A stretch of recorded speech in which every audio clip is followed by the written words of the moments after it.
So how'd that drifting come to be, Steve? I'm thinking it's probably an ocean tactic maybe that kind of found its way to freshwater. I have no idea. I'll tell you where I learned it at was a little old dude that I met on a ramp after me and a buddy of mine fished all night and never had a fish.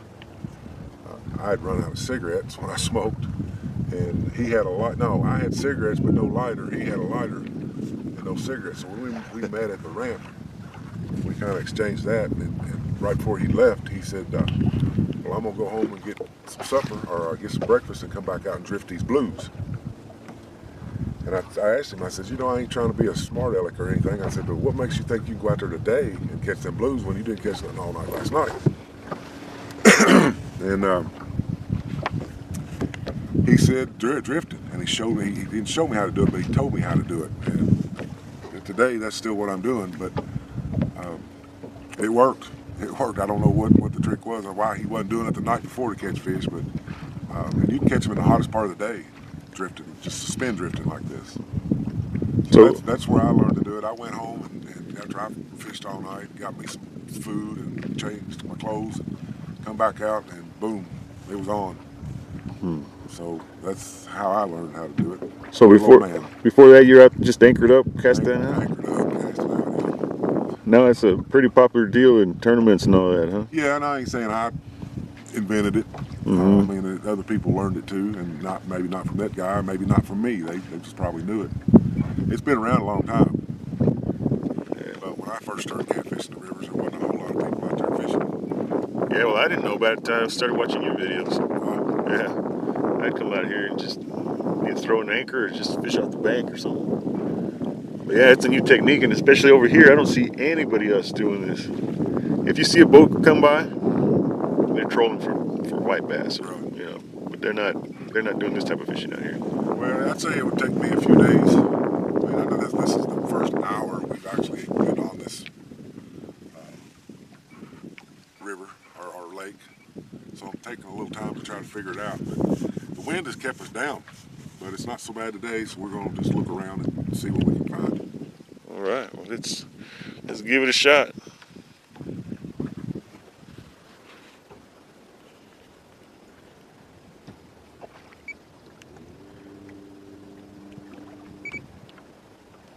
For those of you guys asking about my trolling motor, it's still kicking. It's taking a licking and kept on kicking. Still pretty happy with it. No complaints. All right. So, what are we doing, Steve? Well, we've come up in this shallow water, and we're going to attempt to drag. It's just not deep enough to let me have it cutting board there. We're not deep enough to do any drifting, so we're going to drag. And then as far as the terminology, drifting, you know, the guys out in South Carolina, they'll be dragging, but they'll call it drifting. So it just depends on where you're located in the country or what you're doing. But to get specific, the baits are on bottom being pulled. Being pulled, yeah. Okay, and what kind of rig are we going to be using? Well, it's kind of a Carolina rig, but we're going to use kind of a makeshift Carolina rig, modified Santee rig, I guess you want to call it. All right. I'm going to put a swivel on, no sinker at all just yet. I'm going to tie this with a polymer knot. You could use a different knot, but I done got this one started and done. So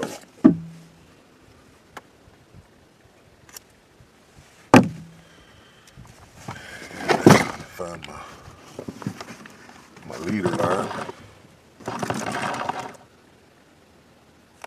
I'm going to use about 3-foot piece of leader. I'll tie it to my swivel using another clinch knot, I think is what the name is.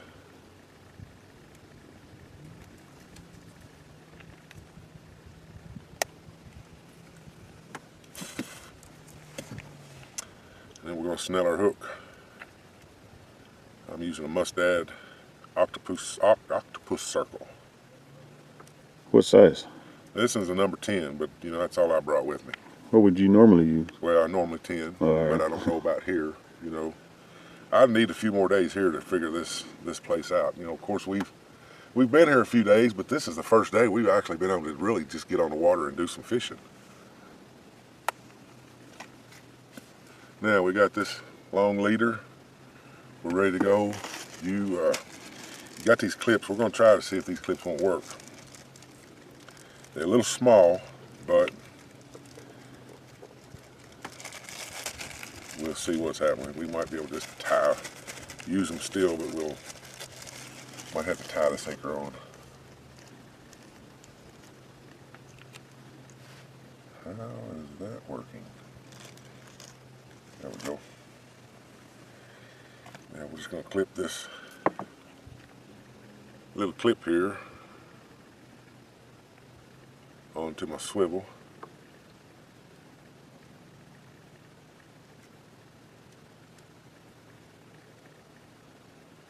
And hopefully this will be small enough we can clip this on.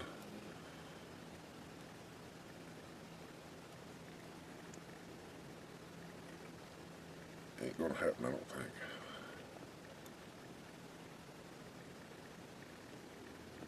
You know what? It will work because we don't need a lot of weight here. I think I seen you had some different weights in here.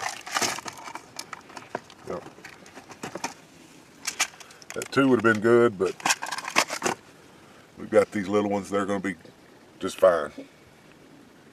We'll clip that on.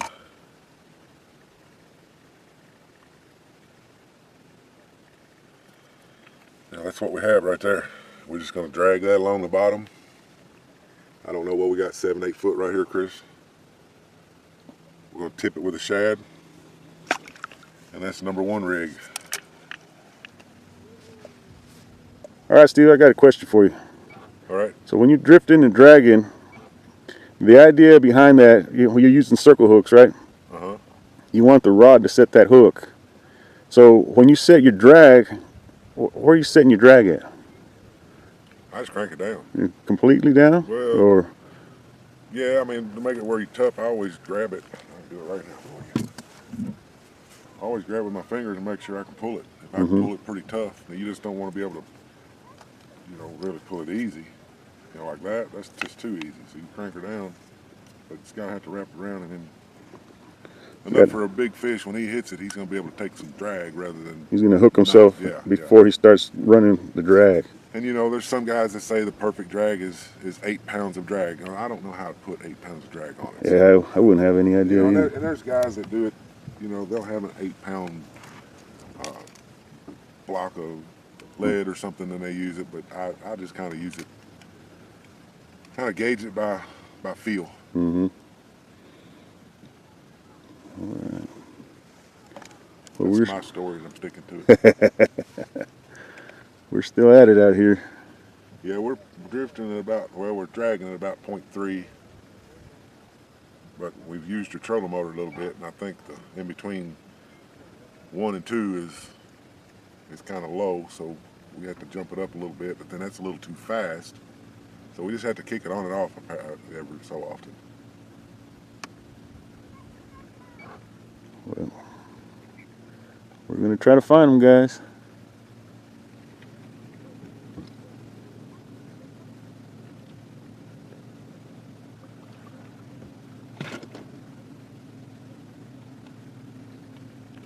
All right, guys, Steve just broke the ice. Look at